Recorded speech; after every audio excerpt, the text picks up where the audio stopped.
பெண்களுக்கு எப்படி சார் இருக்கும்? விருச்சிக ராசி. ரிஷபராசி பெண்களை பொறுத்தவரை வந்து பாத்தீங்கன்னா, பல பேர் லவ் மேரேஜ் பண்ணிட்டு அம்மாட்ட பேசல. ஆ. அவங்க அம்மா ஏத்துட்டாங்க. ஆ. அதே மாரி வந்து பாத்தீங்கன்னா, சில பேர் வேலைக்கு போக்கூடாதுன்னு சொன்ன கணவன ஏத்துட்டு வேலைக்கு போய் சண்டையில நறுமுறுன்னு இருக்காங்க. ம். இது எல்லாமே சமானமாயிடும். ம். சமானமாயி இப்ப வந்து பாத்தீங்கன்னா, நல்ல வேலை, நல்ல வருமானம்.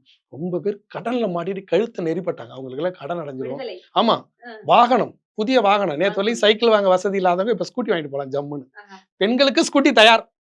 ஒரு சமயம் கவர்மெண்ட்ல குடுக்குறாங்களோ என்னமோ எலக்ஷன்ல.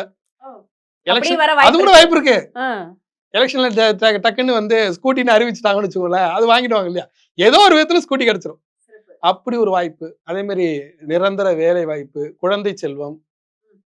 இவங்க பேச்சு எடுபடுறது, அதிகார வேலை, கவர்மெண்ட் வேலை இப்படி எல்லாமே திறன் தேர்வுல தயாராயிடுவாங்க. சில விருச்சிக ராசி பெண்கள் கவர்மெண்ட் வேலைக்கு போயிருவாங்க. விருச்சிக ராசிக்காரர்களுக்கு இனி வந்து ஜாக்பாட் ஆமா. தான் அப்படிங்கிற ஆமா, மாதிரி ஆமா. இது இப்ப உங்க சாதாரண காலம் அப்படிங்கிற ஆமா மாதிரி. சாதாரணமா வச்சுக்கோங்களேன். இங்க இங்க நம்ம தமிழ்நாடு அரசு கவர்மெண்ட் இருக்கு இல்லையா? டிஎன்பிஎஸ்சி அதுல ஃபெயில் ஆயிருப்பாங்க.